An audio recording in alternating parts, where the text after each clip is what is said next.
I had an abortion. Or maybe I didn't. Why does it matter? Abortion shame is very zeitgeist at the moment. Or, more precisely and far more happily, anti-shame is very zeitgeist. In the New York Times, in a number of online magazines, and on websites like 1 in 3, 45 Million Voices, and Exhale, women are speaking out. They are resisting the shame by breaking their silence about their abortions. But the success of this fledgling Speak Out movement is far from guaranteed. Indeed, if we want it to succeed, we are going to have to help. But before I can tell you what it is that you can do to stand up for women, I really need to take you on a bit of a 360 around shame. I need to talk to you about what it is, how it works, and what it does to its victims. So I thought what I would ask you to do is just actually stop looking at me for a minute and have a look around you. So look at your neighbours, smile at them, we're at TED, it's cool. And now focus a bit on the women. So just meet the eyes of the women and smile while I tell you that 1 in 3 of those women will have an abortion in her lifetime. Now, that would be true if this was an Australian audience, or a British audience, or an American audience. 1 in 3 women will have an abortion in their lifetime. And if you haven't yet, you can stop looking at each other now.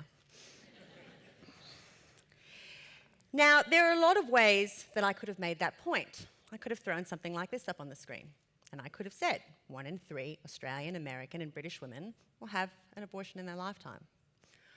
I could have said, according to the World Health Organization, abortion, medical or surgical, is one of the safest and most common medical procedures. But it's not the same, is it? What if I had said, okay, have a look around at everybody in the audience, focus in on the women while I tell you that every single one of those women in the next 5 years is going to blow her nose? Not the same. That is shame. We actually aren't born feeling ashamed of anything. We're not ashamed of our nakedness, we're not ashamed of our bodily functions, or our sexual desires, or reproduction, or abortion. We learn from our communities what is shameful, and it is the real or perceived oversight of those communities that make us feel shame. Now, shame is about fear, but what are we afraid of? This is Brené Brown. She gave a fantastic TED talk, which I really commend to you, about shame. And when I saw it, I went scurrying off to find her academic work. And what I discovered was that according to Brown, what shame is the acutely anxiety-inducing experience that we are flawed and that others are going to find out. That we are flawed in comparison to other people, and other people are going to find that out. And when they do, they're going to demean us, or ridicule us, or judge us, and cast us out. So I've used that word cast out for a reason. And the reason is that I'm trying to underscore the fact that the consequences that people fear, the fear that shame that evokes in people, the consequences they fear of being shamed are very, very real. They're very, very significant. So in ancient times, if a woman brought shame on her name or her family or her community, she could literally be thrown out of that community, cast out. She could be stoned. In some places in the world today, that is still the case. In our world, a woman might be afraid if people find out that she's had an abortion, that her church community will evict her. Or she might be worried that her family or her boyfriend or her husband might throw her out of the house, or that her friends will start a whisper campaign about her. But the thing is that those fears all cut to something very, very essential about us, very, very primal. And indeed, that is why shame is such an ancient form of social control. because it actually goes to something that may be hardwired in us, which is this desire to stay in connection with other human beings. Shame evokes the fear of disconnection.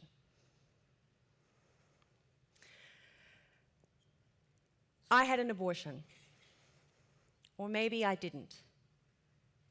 Why do you care? That's the shame cycle. Shame equals silence equals ignorance. But before I can tell you and will tell you about that silence and that ignorance and how it hurts women, I want to tell you one thing that shame doesn't do. Shame does not stop women having abortions. Now, the data on this is not great, and I'm a researcher, so I care about this kind of stuff. And it's not great because it's difficult data to get and because abortion is stigmatized, and so the research funding isn't there. But from what we can tell, shame does not stop many, if any, women from having abortions. But that doesn't mean it doesn't hurt women. It does, and it hurts them by silencing them and by causing ignorance. So let's talk about that. Silent women can't ask for support. 2/3 of women fear that if others find out about their abortion, they will look down on them. And so, nearly that number, 58 to 60%, don't tell their friends and their family about their abortion and talk about their abortion little or not at all. Silent women can't share information.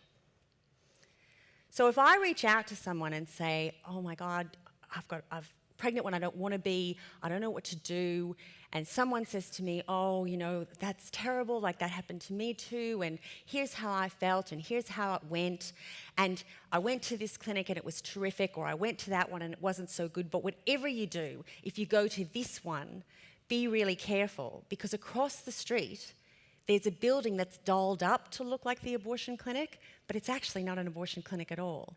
It's run by a pro-life agency. And by the time you even work out where you are, they will have told you a whole bunch of false information about abortion. They may have told you you're going to hell. And by the time you stumble out of there, you'll have missed your appointment.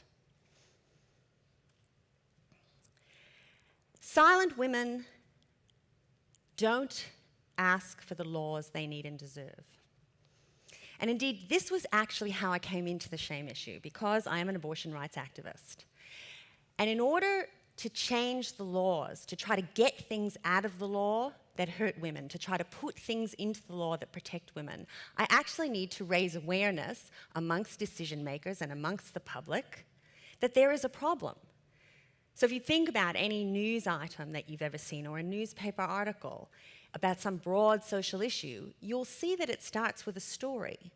It starts with a story of a particular person. And that's so that it doesn't seem so abstract, and you can actually see that this broad social issue that's being spoken about is actually hurting someone. And that's why it is we need to make the effort to change things.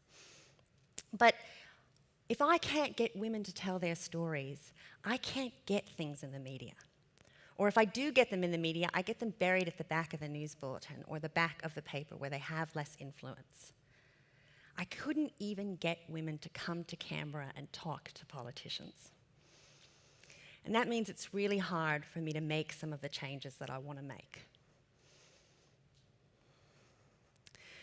So you've got to ask yourself, if shame is so bad for women, then why is it still happening, and who is doing it?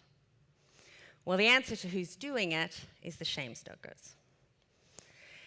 And the reason is that shame is a gift that just keeps on giving. Shame equals silence equals ignorance equals shame equals silence equals more ignorance equals more shame and more silence and more ignorance. And that silence and that ignorance is the fertilizer for the ground on which repressive abortion laws and policies flourish. So I want to give you a bit of a feel for what shame-stoking looks and sounds like.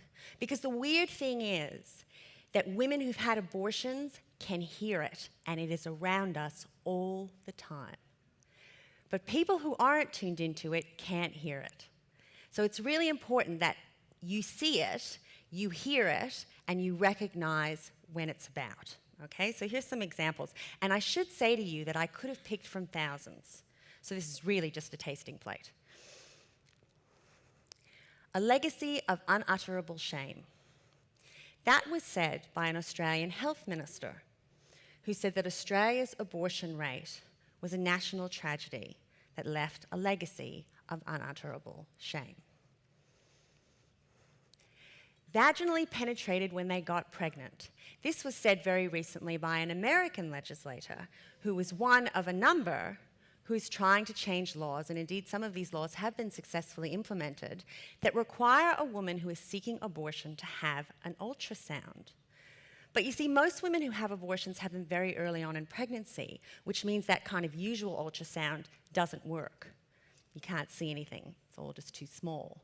So instead, they mandate that a probe be inserted inside that woman. This is a non-medically indicated transvaginal ultrasound. The woman's doctor is forced to give it to her even though there's no medical reason for it, and she may have denied consent. And when it was pointed out to this legislator that in any other context you would call that rape, he essentially said, well, we don't really have to worry about those sort of women because after all, they were vaginally penetrated when they got pregnant.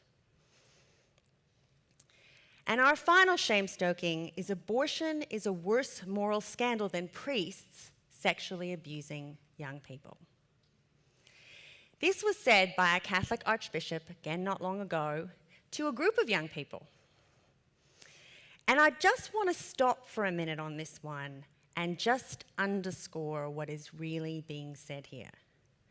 So what is being said is the moral evil that we need to concern ourselves about is not men in positions of authority and trust who rape children and or then cover it up.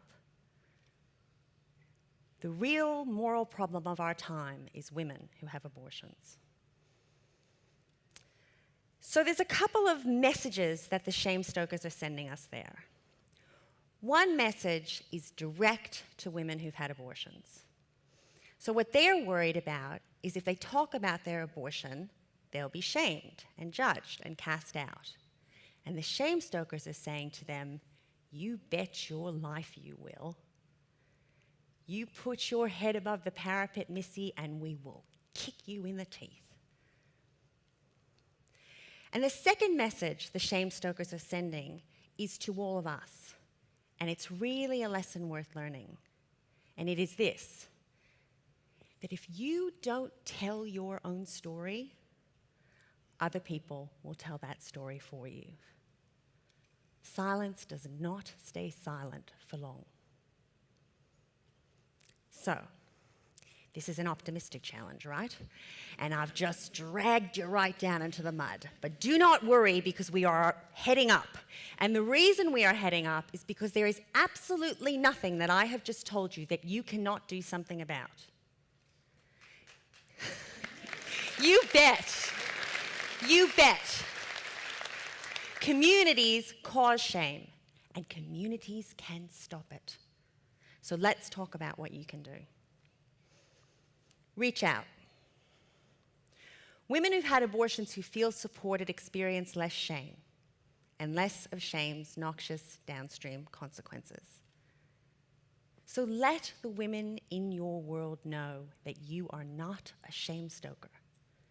That if they talk to you about a problem pregnancy or an abortion, you will not judge them. You will not shame them, but you will listen with empathy and compassion and let them know they're not alone.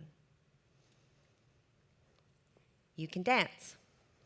At the end of this month in Melbourne, women and men are going to get out onto the street wearing t-shirts like that, And they're going to say exactly that. We are not shame stokers. They are going to say to women, we want to stand up for you and against abortion shame. And we are hoping, Reproductive Choice Australia is hoping, because we're organising this event, we're desperately hoping it's going to catch on like wildfire. We want it to go right around the globe. We want communities everywhere to pick this sort of positive, uplifting message to send out to the women in their community that says the time for shame is over. And if you can't get to one of those flash mobs, and or if you do go and you want to do something else, you can actually take precisely that pledge online. You can pledge that you will not engage in abortion shaming and you will not tolerate it when others do so. So please keep an eye out for that opportunity. So if you do all that, what do you get?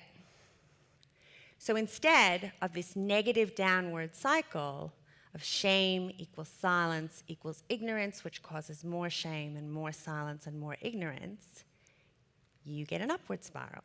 You get empathy equals connection equals empowerment equals empathy equals connection equals empowerment for women.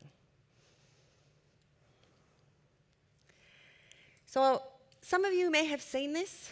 I'll just give you like a quick chance to just run your eyes over it. I in no way mean to disrespect the person who said this, okay? He said he was one of the first people to speak out against the Nazis and he deserves heaps of respect. But I've put it up there because the truth is that I don't really like it.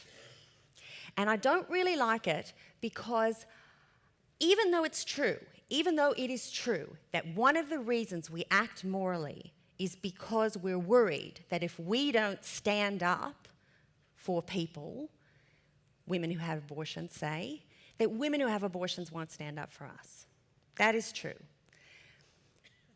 But I'm looking for something morally much bigger than that. I'm looking for something more Lady Diana, who in the midst of the AIDS crisis, when people were seeking to shun and stigmatise and judge and cast out anybody who was thought to have the virus and gay men, she started reaching out her hand to touch those people and to shake their hands. I'm looking for something more like the King of Denmark, who the apocryphal story goes, when the Nazis came into Denmark and said, you have to brand all your Jews with a star, he said, well, fine. But if that's going to happen, I'm going to wear a star too, and so is every Dane. I'm looking for people who want to say, not by my hand, not on my watch, because I am the strong one. And standing up for women and against abortion shame, it is just the right thing to do. So, I had an abortion.